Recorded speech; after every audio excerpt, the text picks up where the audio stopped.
Hi, I was a normal guy with normal guy problems. I did not have any depression or anxiety. In fact, I was the opposite. I think I radiated a sense of calmness, and my most common state was like a Zen like relaxed state. I smiled easily, I did not suffer from any debilitating mental illness or disorder, or so I thought. I'm 34, 44 years old now, but by my mid to late 30s, there were already some clues that not all was well.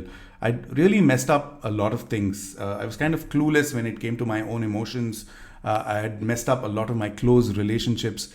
I'd messed up my finances. I had an eating problem, which was causing me health issues. I used to eat a lot. I'd also quite bizarrely developed this fear that I would be dead by the age of 40. Now, to my mind, these were all unrelated issues. I didn't think that there would be any explanation for it all if I even thought about it. And I thought I was having a midlife crisis. And I made a lot of wrong choices at that point. Miraculously, though, I was doing really well in my career. And so I was able to convince myself that I had everything under control, and I would get around to fixing everything sometime soon. And thankfully for me, I think having studied psychology briefly as a graduate student, I knew that counseling and therapy would be helpful. Or let's put it this way, I didn't have any fake news, about therapy. And as my multiple crises started spiraling out of control, I realized that I had to try therapy. So sometime in 2017, I started these regular sessions with a therapist regularly. This therapist comes from the school of psychodynamic psychotherapy. So what this means is, there are dozens and dozens of approaches to therapy. There are different ways of attacking issues. And in my therapist's case, the therapy that I was going to, it was not about giving me advice. It was about essentially talking. The idea being that over weeks, months, and years, I would just talk and talk and talk, and slowly a picture of my life that I had hidden to even to myself would emerge, and I would figure out what to do about my problems. And I think this kind of therapy is also known as the talking cure.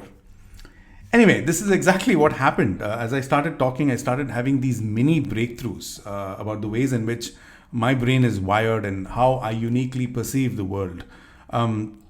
These were mini breakthroughs, as I said, so it was not like my life changed overnight, hardly. In fact, I think I just started learning more about how I'd unconsciously developed some very unhealthy ways of coping with basic life challenges. About a few years into this process, I started thinking about whether I have some undiagnosed mental issue. I thought I had ADHD or some kind of disorder, and but that did not turn out to be the case, and I'll explain more in a moment. But basically, in a few years, I started piecing together a more or less accurate picture of who I am and what stops me from being the person that I want to be. Remember, I said that I didn't have any anxiety problems. It turned out to be a big lie that I had told myself. It turned out that I'd unconsciously constructed an elaborate persona of this cool, chilled out guy who does not let any issues bother him. Rather, he's the kind of guy who gives advice to other people. You know what I mean? Not quite a mansplainer, but a splainer, nevertheless, I suppose. But in other words, I dealt with anxiety, the regular kind of anxiety that most people deal with, by compartmentalizing this kind of anxiety and basically pretending that this anxiety or these anxieties did not exist. Pardon me. At some point, no doubt, this was some kind of a healthy tactic, but it had many, many, many years in the past, it had outlived its usefulness, and it had become a very, very unhealthy way of being. It got so bad that I had started messing up everything, as I said, my relationships, my finances, my health. I was compartmentalizing all these anxieties. I really couldn't talk to people. I couldn't be vulnerable and open. And I think I had another problem. Being a guy or being a man basically made me feel that I shouldn't let my emotions rule me. And I also felt that I should fix all my problems by myself, that if I ask other people for help, it's weak or it's a sign of weakness, which is all, of course, rubbish. Now, the funny thing is that I still don't know if I have some kind of disorder. I don't know if I have an anxiety kind of disorder. My therapist believes that these labels can be restricting, that people are static. There is no need to give my name a problem. Of course, this is only true in my case, right? In everybody's case, it might be different.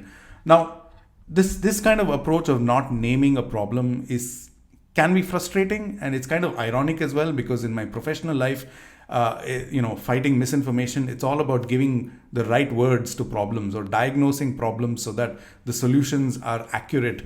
But in the field of therapy, in the process that I'm in, not having a named problem kind of makes sense to me. I've kind of grudgingly accepted it. So I don't have any kind of named disorder, but I still have issues, right? And I'm working on them. And I have the same tendencies. I'm working hard at them. I still fall into the same traps. Of course, I remind myself that I'm trying to change. And some other things have changed as well through this process. I'm no longer this chilled out guy. I'm this guy who gets stressed out very visibly. I'm a guy who's aware of my anxiety. I have occasional panic attacks. But you know what? I'll take this person that I am today over that person. This person I am today is way more healthier and saner.